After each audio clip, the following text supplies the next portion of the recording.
So hello, everybody. This is Bill Bittner from IBM. Our next session coming up here is the IBM Cloud Infrastructure Center Infrastructure as a Service Solution for IBM Z and LinuxONE. With us today, we have Stev Glodowski, who's the offering manager for this offering. And Steve, I'll turn it over to you now. Thank you, Bill. Good morning, good afternoon, good evening. Thank you for joining the session today, and actually, I'm glad to see some familiar names. Probably some of you remember I attended the VM workshop several times in the previous years. So I'm happy to rejoin the VM workshop today. And as Bill mentioned, we're going to talk about a new offering from IBM called Cloud Infrastructure Center. But let's set the frame and the context a little bit. Many of our clients are on a journey to cloud, and clients are on very different places on that journey. Some just thinking about it, planning for it, and others already looking for production. And this can mean trying to transform traditional applications, lifting and shifting them into the cloud, or creating new cloud native applications with having cloud in mind from day one. And no matter if this is for private cloud or for public cloud, but what all of those engagements have in common, no matter where your cloud is, no matter what you want to run on the cloud, you need to have the right infrastructure. And our infrastructure that we're looking at is obviously IBM Z and LinuxONE. Now, when the infrastructure gets consumed in a cloud model, it's typically not as static and as a one-time setup with a little changes over time only. It becomes much more flexible and interchangeable in an agile way. And the larger those infrastructure is growing and the more complexer it gets, the more difficult it becomes to manage that infrastructure and to adjust for any needs that you as our clients have when running a cloud. So in the traditional, or previously, well, we had applications, clients, we had IBM software running on our known operating systems, either virtualized or bare metal. But now we are looking at containerized applications.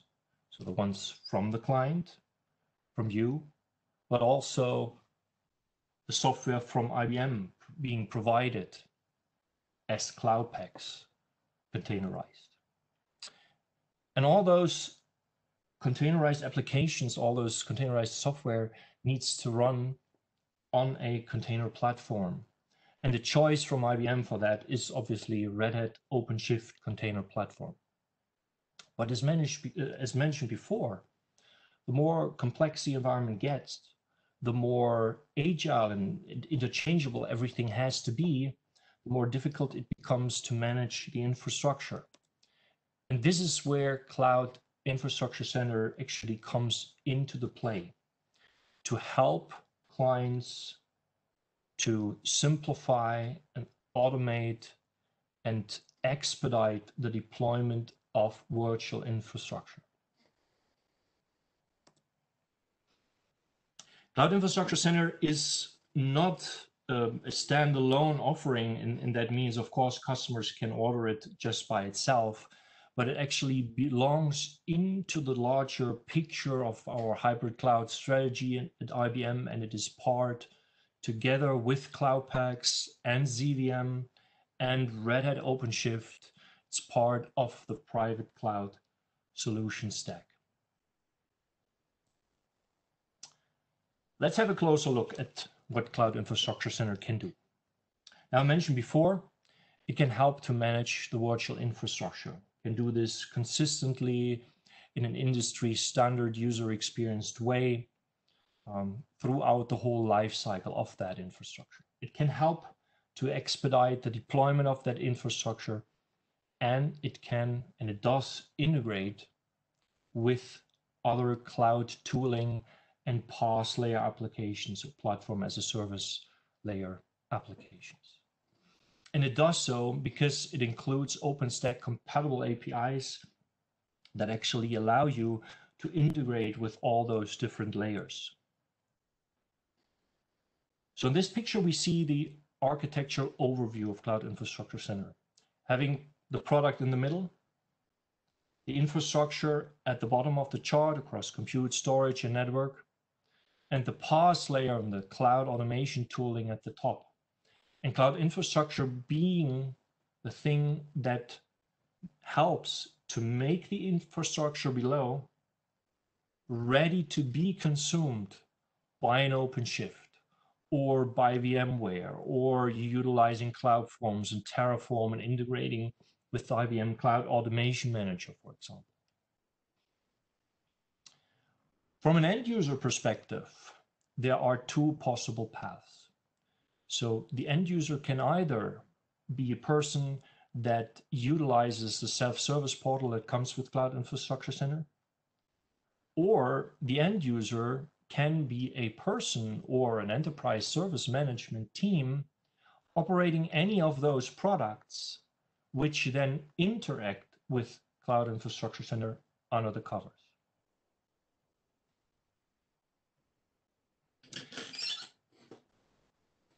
Now, this is for some it is a coincidence, but I'm actually very proud and very happy that we have this coincidence that we can show you today Cloud Infrastructure Center 1.1.1, because today we made it generally available. Customers can order it. We have all the updates ready for it.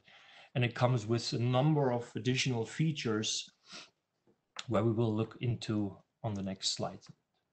So again, I'm very happy that you are the first customers to see that, to recognize Cloud Infrastructure Center 1.1.1 being out there and available. Supported features. Now, this is not just a list of the 1.1.1 features. It includes all the features that the Cloud Infrastructure Center provides. You see, we do support ZVM, is our primary hypervisor. We support various different Red Hat operating systems, Red Hat distributions as host or as guest operating system. Host meaning the one where we are installed into, and guest meaning the operating system that we can provision. And now with the 1.1.1, we also include here not just the RHEL distributions, but actually also Red Hat Core OS, which is helpful very much for clients that want to install Red Hat OpenShift on the platform, because utilizing Cloud Infrastructure Center in a UPI flavor and a user provisioned infrastructure flavor, that is one of the two installation flavors you have probably already heard about for OpenShift. Cloud Infrastructure Center can provision the Core OS for you and take that step already out of the installation process for Red Hat OpenShift. We provide various capabilities and support for ephemeral and persistent storage. We are multi-tenant capable. We have the service portal that I mentioned, policies, approval, expiration cycles that can be specified. Yes, and of course, we have those OpenStack standard APIs included, which actually provide the integration with the northbound cloud layer. Here you see a couple pictures already for the offering. I mentioned the self-service portal before, and also the virtual machine expiration limits, etc. Now, the product provides multi-tenancy, and that means that multiple projects, multiple departments can get quotas, resource quotas in terms of compute, storage, and network capabilities assigned. And then those projects or those tenants can operate within those quotas. We have the possibility for any user to specify an expiration date from the beginning or set certain limitations for the use cases. You can see the capacity that is currently consumed by any project if you are an administrator operating Cloud Infrastructure Center. And besides the possibility to start and stop and restart or delete the virtual machine, you also have the possibility to capture a guest, the virtual machine, and not just the operating system that has been deployed, but to capture and take a snapshot of every software that has been installed on top of the Linux distribution as well. And by that means you have an easy way to capture the image that you have tailored for your use case, and then have the possibility to deploy several virtual machines based on that template consecutively.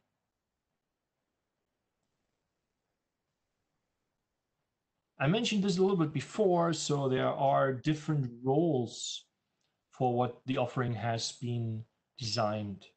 We have a cloud admin, we have a project lead, and we have an end user as the three main personas. Now, here in our chart, Harry as the cloud admin, the overall persona for that offering, he's the one that installs Cloud Infrastructure Center. He would be the one setting up different projects or tenants, adding storage or adding or removing a compute node on a different LPAR. By the way, Cloud Infrastructure Center can manage cross LPAR. You have one management node and need overall for Cloud Infrastructure Center, and then one compute node per LPAR. So Harry is responsible overall for the architecture and how Cloud Infrastructure Center is set up. And then we have Marshall, our project lead or tenant lead. And he is the one that can define how templates look like, which images are used. He can create new ones, delete ones, set up the network, assign user roles, etc. Now, dependent on the size of the company that operates Cloud Infrastructure Center, Harry and Marshall, so the cloud admin and the project lead, might be one and the same person. Or in a larger company, there might be actually 20 or 30 marshals responsible for different tenants, for different projects or department, whatever you want to call that, and responsible for the resources assigned to those tenants. Well, and most importantly, we have the end user. We call her Ella. And Ella would actually not really have to know anything about the platform underneath. The end user is completely obstructed from having to know anything about the platform. They don't need to know if it's a SCSI or an ECKD, that this is a Z environment or a LinuxONE box, or what kind of network is under the covers. They're completely shielded from that. So the end user logs into Cloud Infrastructure Center, selects a template, a predefined template that has been provided by the project lead. And you know, templates can be anything from having a tiny, small, medium, large guest environment, or having a blue, red, yellow, whatever, for different purposes that any client might have. So Ella would select such a predefined template, send it for deployment. If the project lead has set up that way, that approval would be necessary, then Marshall, the project lead, would get a request, would approve, hopefully, that request, and that automatically will trigger the deployment of the virtual machine. So Marshall does not have to do anything at all except approving the initial request, and then the deployment starts and the virtual machine will be spun up.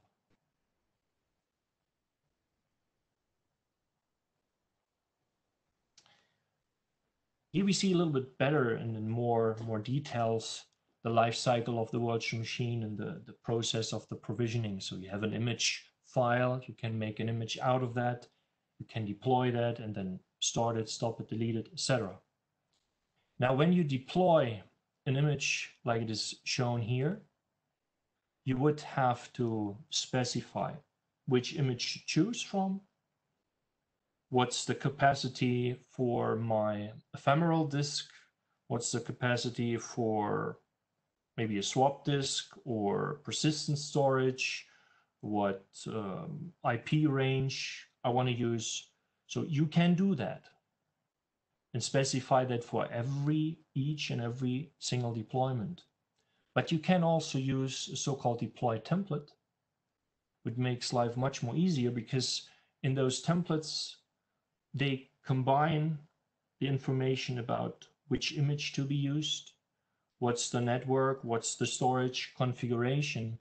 So you have a list of templates predefined, and your end users or yourself as a project or a lead or as an administrator can also choose, just click deploy on one of those templates, tell Cloud Infrastructure Center how many instances you want to have deployed, and then the process starts.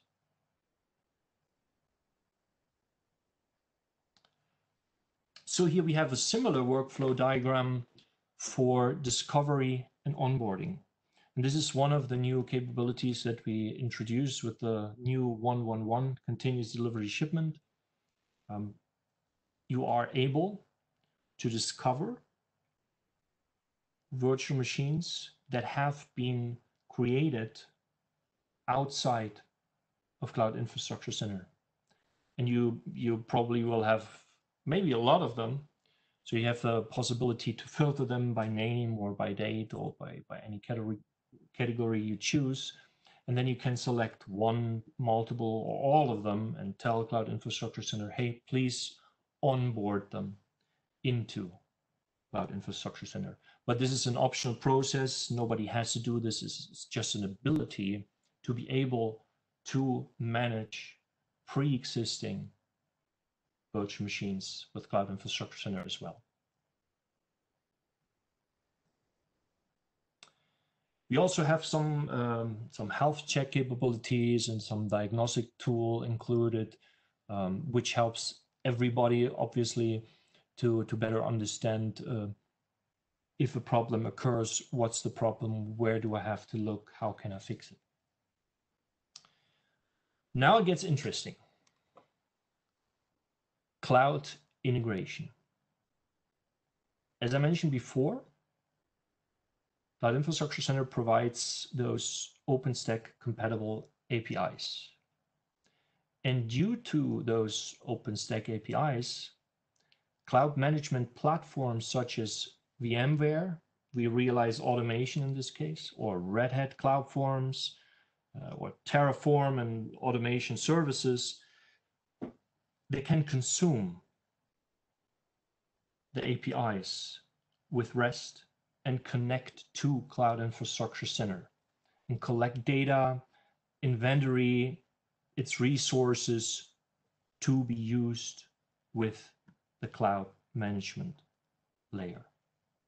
So this is really important that you can have, for example, a single glass pane in VMware, and I actually have a sample of this a little bit later, where you can have virtual machines from x86, Power, Z, LinuxONE, AIX, whatever it is, all on a single glass pane, including Z virtual machines that are managed by Cloud Infrastructure Center.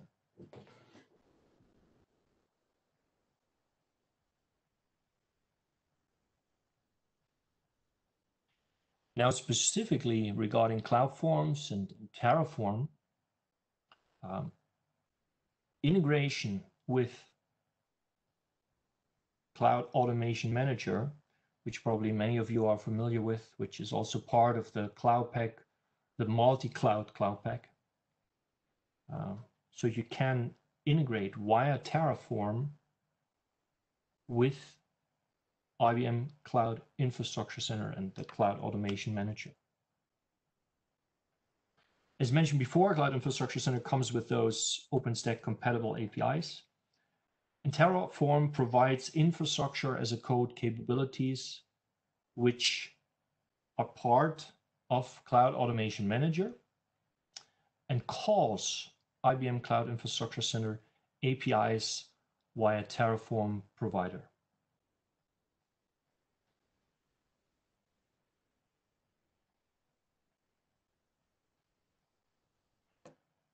So when we look again at the integration and specifically with VRA, VMware vRealize automation, basically Cloud Infrastructure Center becomes an OpenStack endpoint within VRA by VRA consuming the northbound OpenStack APIs that are included with Cloud Infrastructure Center, and by that really connecting both worlds.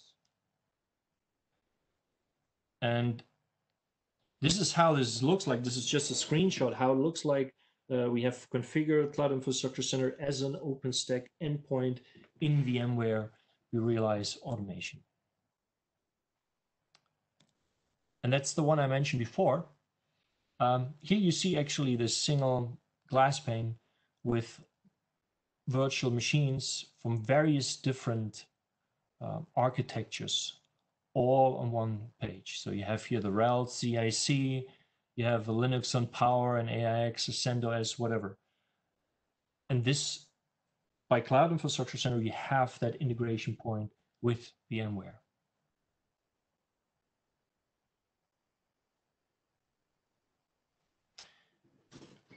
To summarize a little bit why Cloud Infrastructure Center? Well, it helps with easy provisioning of virtual machines. You can discover and onboard existing virtual machines, manage them with Cloud Infrastructure Center.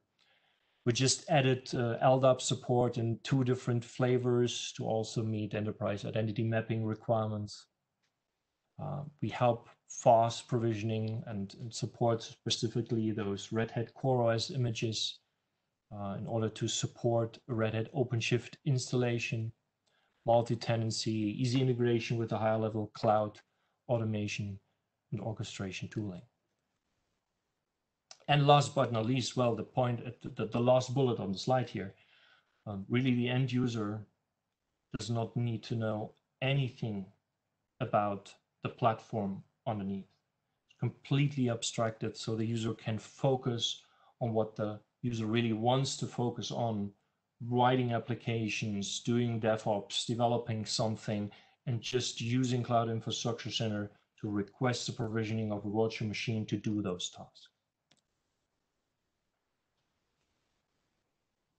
Cloud Infrastructure Center is a typical IBM product under an IPL license, which means it's sold on a one-time charge basis plus subscription and support. So in the first year, subscription and support, SNS we call that, is included, and for consecutive years it is to be paid separately and optionally. Cloud Infrastructure Center is charged currently per server, per virtual server. Now, what does that mean? The more virtual machines, the more guests any user is provisioning and managing with Cloud Infrastructure Center, the higher is the value for the client. So we charge for the numbers of guests that are at any point in time managed with Cloud Infrastructure Center. We have a very, very simple pricing terminology there because there are really no value units, no exhibits, no tiers. There's one single price point for the OTC, for the one-time charge per virtual server, and percentage of that for the subscription and support. In terms of calculating the licensing, well, you can create, delete, and onboard virtual machines. You can start and stop them, but those 2 sets of tasks have different implications. Now, if you create a virtual or 40 virtual machines like on this slide, create another 20, onboard 10, delete 60, and so on. As long as you would stay under the capacity that you have licensed, all is good. So for example, you could create, provision 100 virtual machines, delete 100 virtual machines, create another 100 virtual machines, delete another 100 virtual machines. And since you at any point in time never cross the 100, the line that you might have licensed, you are very well within the quota of the licensing for the product. Starting and stopping, on the other hand, has no effect on the licensing at all. So if the virtual machines are defined and deployed, it really doesn't matter if they have been started or if they are currently recycled or stopped or restarted.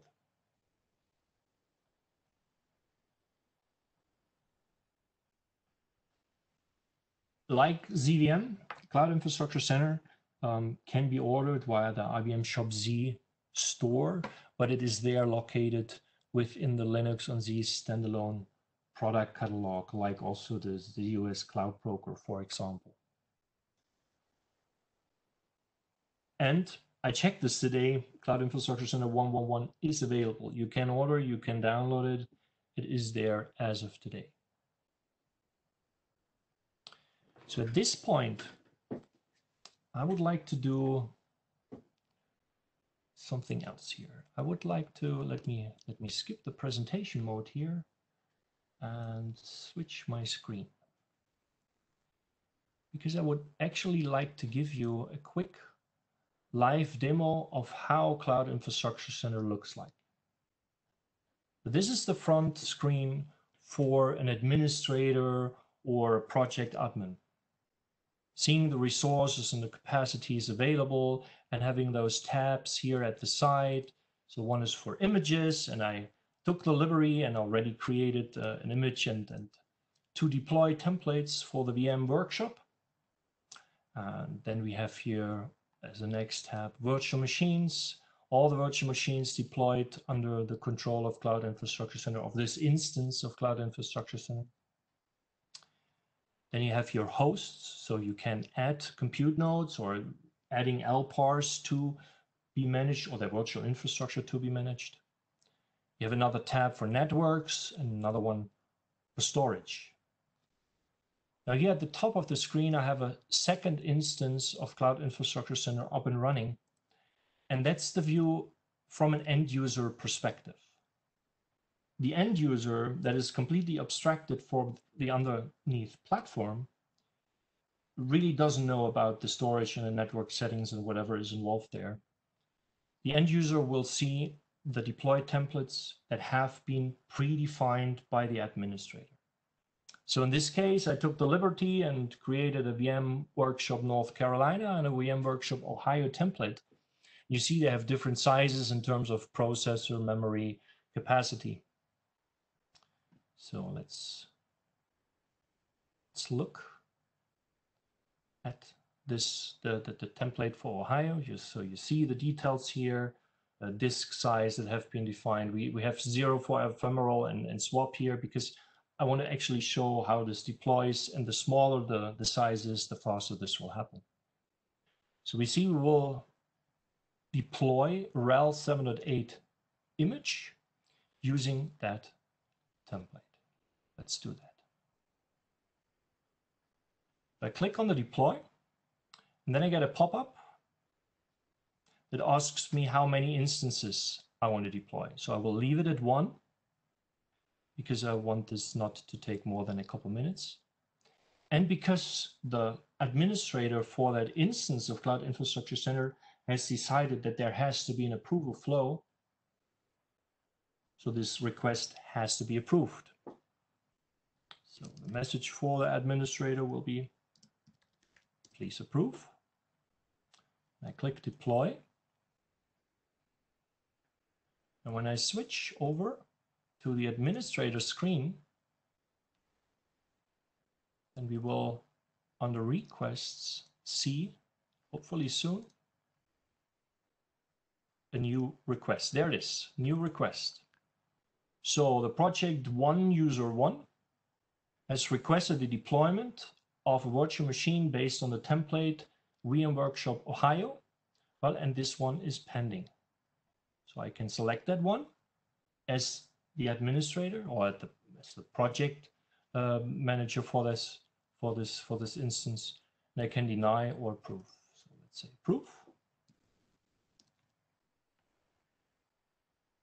Okay. Now this, okay, already started the deployment process. And this is visible for both the administrator and the end user. So if I look now at virtual machines, we probably have to refresh this. And we should actually see that the deployment for a new guest has been started. And there we see. So VM Workshop Ohio is building right now. It's for this user. It doesn't yet have an IP address assigned. This will happen when the deployment finishes. Building this right now. And the end user will be able to see the very same thing. Look here at virtual machines, and you see also here it's in the process building, initializing. And as soon as the build completes, or as soon as the build completes, Cloud Infrastructure Center will also start the virtual machine. And from that moment on, the user has the ability to stop it or restart it or delete it, or set an expiration date, whatever is necessary or whatever is needed there. It's not necessary to specify for every virtual machine deployment an expiration date, but it is an option to choose from. What the end user cannot do, the end user cannot capture that virtual machine. So you see you have your start, stop, restart, delete, but you don't have capture. But if I switch into the view for the administrator, you will see there is the capture capability. And not only is the capture there, but also attach volume or manage existing virtual machines. Now, managing existing virtual machines is the capability that I mentioned before in terms of discovering and onboarding pre-existing virtual machines that have been created outside of Cloud Infrastructure Center. So let's look what's available on this host.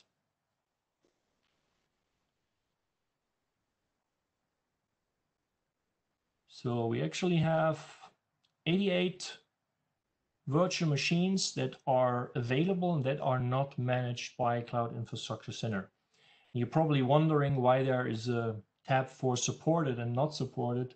Well, it is actually possible to blacklist virtual machines to avoid even by accident to onboard them with Cloud Infrastructure Center. Don't ask me how the magic happens, but it is possible. Now, for all the supported ones that are allowed to be onboarded, you can select any single one and click Manage, or a number of them, so 5 in this case, or click Manage All. Obviously, I don't want to do this because then I probably run into a lot of trouble with all the people using those virtual machines at the moment. But you can do this. You can individually select. You can have one, multiple, or all of them onboarded into Cloud Infrastructure Center. Well, if this list is too long for you, you have to filter. So I can type here, for example, Ella. So I see Ella has 2 virtual machines, VM01 and VM04. I could onboard them, but I want to stay friends with Ella, so I will not do it.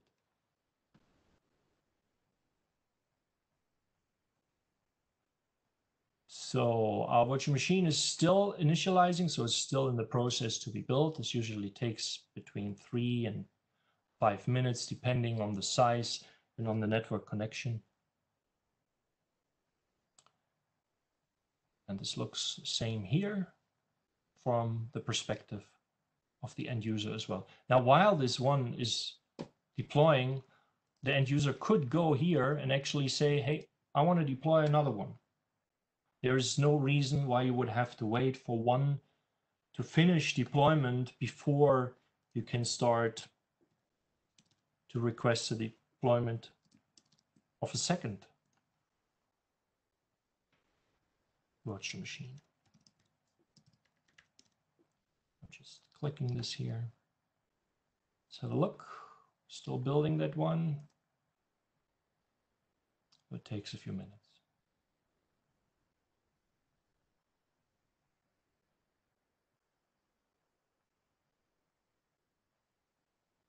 Yeah, so because we requested the deployment based on the template again, there's another request for the administrator that has to be approved.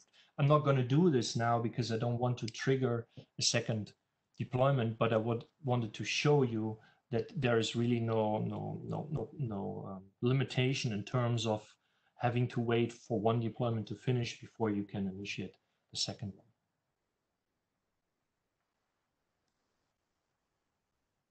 And we came at the exact right time.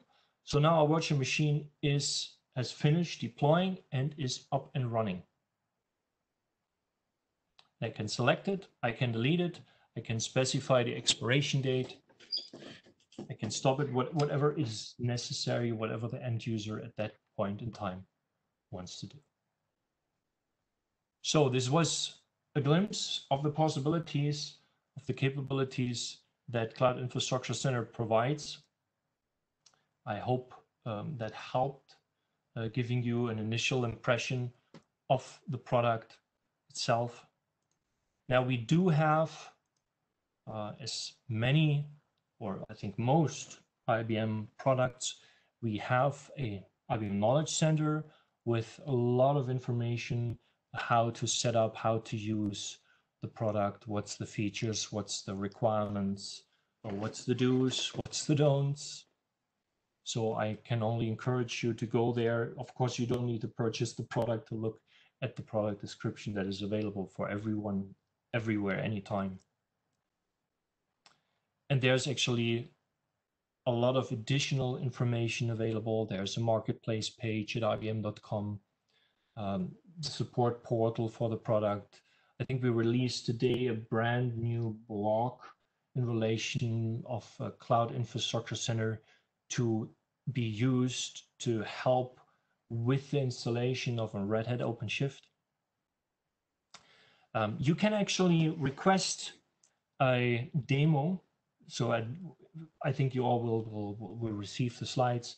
The Worldwide Client Experience Center in Poughkeepsie offers demos for Cloud Infrastructure Center. So you click the link, you tell them, hey, in 2 weeks, I want to have a live demo, and they will arrange that for you. There's also requests for enhancement process established, like you know that from ZVM, from ZVSE, and from other products. And some contact information on the right side as well. And that's the moment where I would like to open it for questions. Thank you, Steve. We have a number of questions in the chat here. Let me go back and pull these down for you. So the first question is, what are the plans for SUSE and Ubuntu guests? This is a very good question. And actually, we do have the guest support for SUSE and Ubuntu already on our roadmap. So it's not available as of today with the 1.1.1. But I would say stay tuned for the next continuous delivery shipment. Okay, great. Our next question is any special package or RPM required in the guest for the automatic discovery? That is a good question, and I personally I'm not able to answer that. But from whom is the question? Because then I can follow up. So that's from Sam Cohen. I'll make a note of it in the chat, and we can get to him. Okay. And another question. Is there anything to keep an end user from sending the infrastructure over the knee of the curve? For example, hypervisor thrashing or over paging? I'm not aware of the possibility for Cloud Infrastructure Center to bring the ZVM down. if that's the question. Right. So I don't know, Sam, you can speak up if I didn't get the question right. Were you asking about, are there quotas and things like that in terms of, what limits people can? It's not that it's not the infrastructure center that I'd be concerned about. It's Okay. a wave of requests for end users to ask for more and more virtual machines, and the ability or some way of, in the approval process, is there anything to check to say, hey, I'm exceeding my virtual to real ratios in how much virtual to how much real memory I have, my ratios of virtual processors or logical processors to physical processors, that kind of thing. Now the quotas are defined for the individual projects. So cloud infrastructure would actually prevent any project from crossing over the line of that quota. Okay, thank you. Okay, good. And another question here is, can you provision standard CMS virtual machines? So not Linux, but just CMS. I do not know the answer to that question. I know we can provision the Linux guest, the core OS, and we can also provision an empty guest. So basically an empty shell where you can provision anything inside of it what you want. Okay. But I'm not sure about the standard CMS. One thing, although I want to mention, now you have seen the Cloud Infrastructure Center graphical user interface.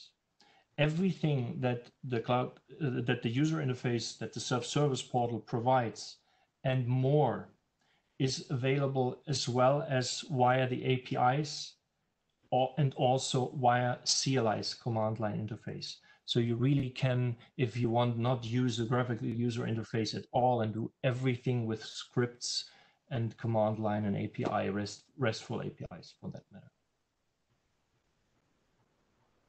Okay, great. One last question that I see. Can Cloud Infrastructure Center see Ubuntu servers through the discovery, the managed VMs? Or is that part of the roadmap? Since we can currently not manage those, we wouldn't allow to onboard them either. Okay. But when we are able to provision those, then we would also look for the capability to be able to onboard them if that is necessary. And one additional point regarding the onboarding, you might have seen this on the screen or on the workflow. There was an onboarding and an offboarding. Now, if anyone by accident onboards the wrong virtual machine, you can offboard that virtual machine. But what Cloud Infrastructure Center will not allow is to offboard a virtual machine that Cloud Infrastructure Center itself created. So the offboarding is only possible for things that have been created outside of Cloud Infrastructure Center with other applications and tools, and then you have the possibility to offboard them out of the management of the product. Okay, thank you. So a few more questions have come in. One is this something that runs on customer hardware at the customer data center or on IBM hardware at the IBM data center? This is primarily for on-prem purposes at the customer. Of course, there are instances where customers outsource their infrastructure to IBM, and in such a case, of course, this could also be utilized. Okay. And our next one is about storage. So when I add disks to my system, how do I make them available to Cloud Infrastructure Center? That is a great question, to which I personally do not have the answer, unfortunately. Okay. But I can definitely connect you with the right people to give you that answer. I see that Ingo is online. Ingo, if you know the answer, maybe we can unmute you. Yeah, so Ingo, you were muted when you entered. You can unmute yourself, or I can if you need me to do that.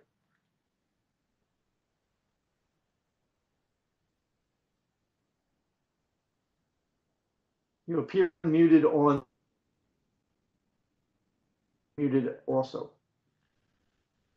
Ingo, can you hear us? I cannot hear you, Ingo. Me neither. From whom was the question? Because I really, oh, Ingo has technical problems. Okay. Okay. Hey, this is Aaron Graves. Can you hear me? Yes, Aaron. Hi, Aaron. Okay, yeah. So I can answer that one. The CIC uses the dermate storage pool. So if you have additional DASD, if you add it to the dermate storage pool, CIC will use it. Hope that answers the question. Yes, thank you, Aaron. Thank you, Aaron. See, teamwork. Any other questions? We have time for maybe one more.